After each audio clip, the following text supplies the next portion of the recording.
Alleluia, Alleluia, Alleluia,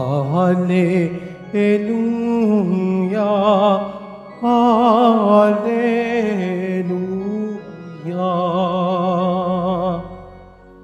Narito at dumating na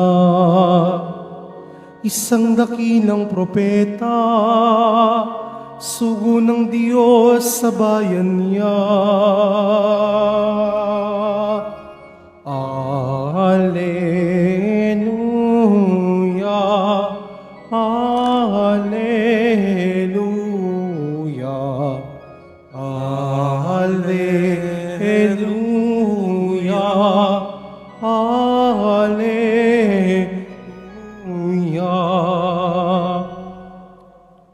Sumainyo ang Panginoon. At sumayo rin. Ang mabuting balita ng Panginoon ayon kay San Lucas. Papuri sa iyo, Panginoon.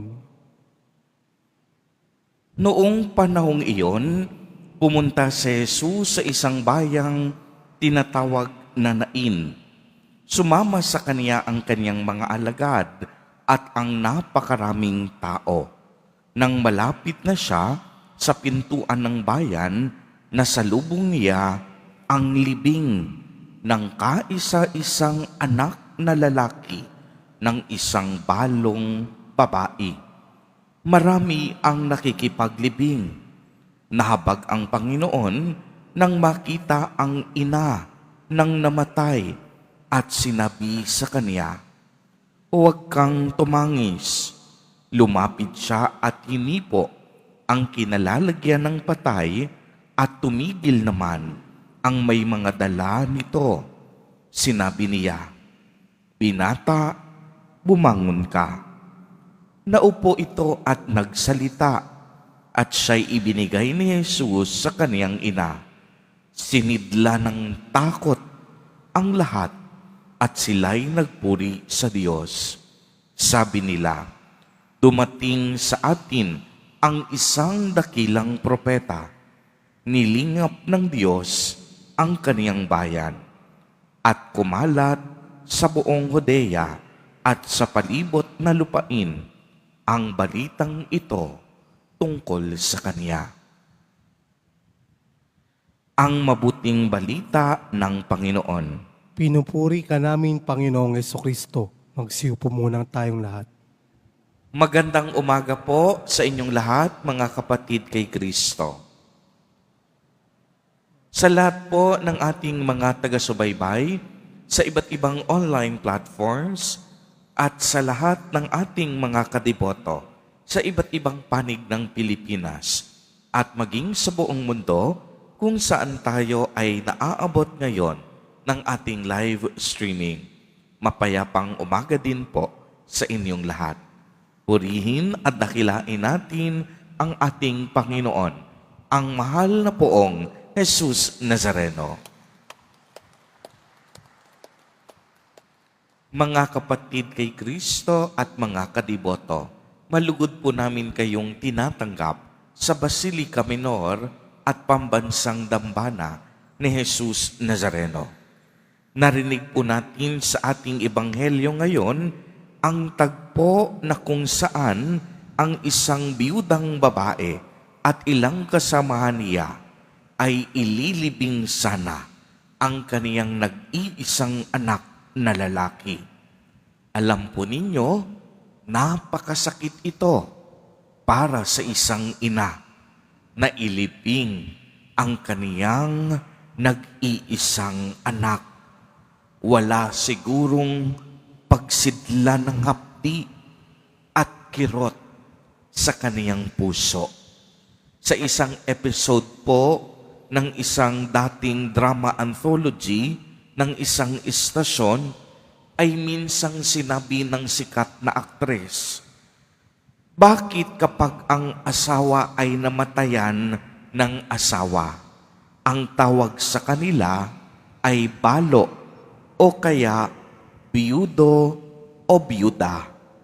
Kapag naman namatayan ng ama o ina ang isang anak, ang tawag sa kanya ay ulila. Subalit, ano naman ang tawag nila sa isang ina na namatayan ng anak? Walang tawag, dahil alam ng lahat kung gaano kasakit ang mamatayan ng isang anak.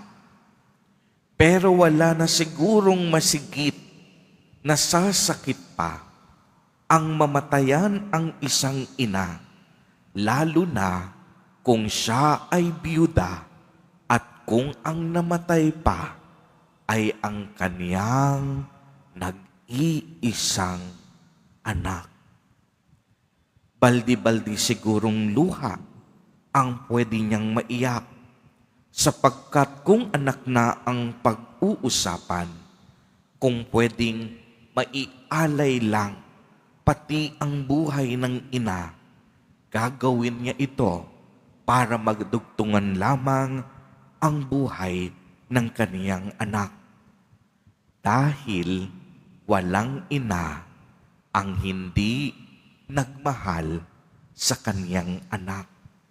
Sa kaibuturan ng puso ng isang ina, mahal na mahal niya ang kaniyang anak dahil galing ito sa kaniyang sinapupunan. Ito po mismo ang tagpong nasaksihan ni Jesus Nazareno sa ating Ebanghelyo. Ang napakasagradong tagpong ito marahil magpapaalala kay Jesus sa mga bagay na mangyayari din sa Kanya at sa Kaniyang ina na si Maria. Alam ni Jesus na darating ang Panginoon, na siya ay kakalungin ng ating mahal na Birheng Maria sa kaniyang bisig na walang buhay at walang hininga. Pagkatapos niyang ialay ang kaniyang buhay sa sangkatauhan, isang ina ang hahaplos sa kaniyang anak at hindi siya iiwan sa pinakahuling sandali ng kaniyang buhay sa lupa. Kaya naman sa mga sandaling iyon, tunay na awa at malasakit ang ipinaramdam ni Jesus. Ramdam ni Jesus ang pagdadalamhati ng isang ina. Kaya naman, hindi nagdalawang isip ang ating Panginoon. Inutusan niya ang binata na bumangon at naganap ang isang himala. Nabuhay ang patay. Mahalagang pagnilayan natin ang pagmamahal ng ina sa kaniyang anak.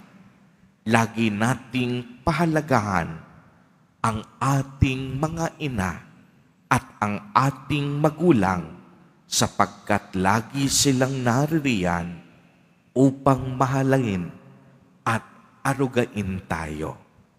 Uulitin ko po, mga kapatid kay Kristo, mahalaga pong pagnilayan natin ang pagmamahal ng ating mga magulang, ng ating mga nanay at tatay. Bakit? Sapagkat lagi silang nariyan upang pahalagahan tayo. Lagi silang naririyan upang damayin at mahalin tayo. Ngunit higit sa lahat, magandang ding pagnilayan natin ang Diyos natin bilang ating magulang na punong-puno ng awa at habag. Maraming pagkakataon sa ating buhay na ang akala natin tayo ay nag-iisa dahil maaaring lunod na tayo sa napakaraming problema at pagsubok ng buhay. Minsan, hindi na rin tayo makahinga sa matitinding bigat at kirot na ating nararamdaman. Mahalagang isipin natin na ramdam ng Diyos ang lahat ng ating pinagdadaanan sa buhay. Kumikilos siya sa bawat sandali ng ating buhay. May sarili siyang pamamaraan at ang pamamaraan niya ay hindi kagaya ng ating pamamaraan.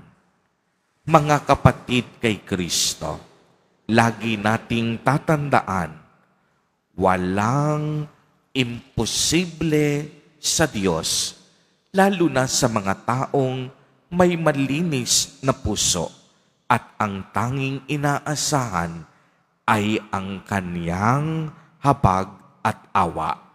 Para sa Diyos, ang lahat ng problema may solusyon. Sa bawat dalamhati, may naghihintay na ginhawa. Ang bawat kirot at sakit na ating nararanasan ay may kaukulang kagalingan at paglaya. Amen. Purihin at dakilain natin ang ating Panginoon, ang mahal na poong Jesus Nazareno.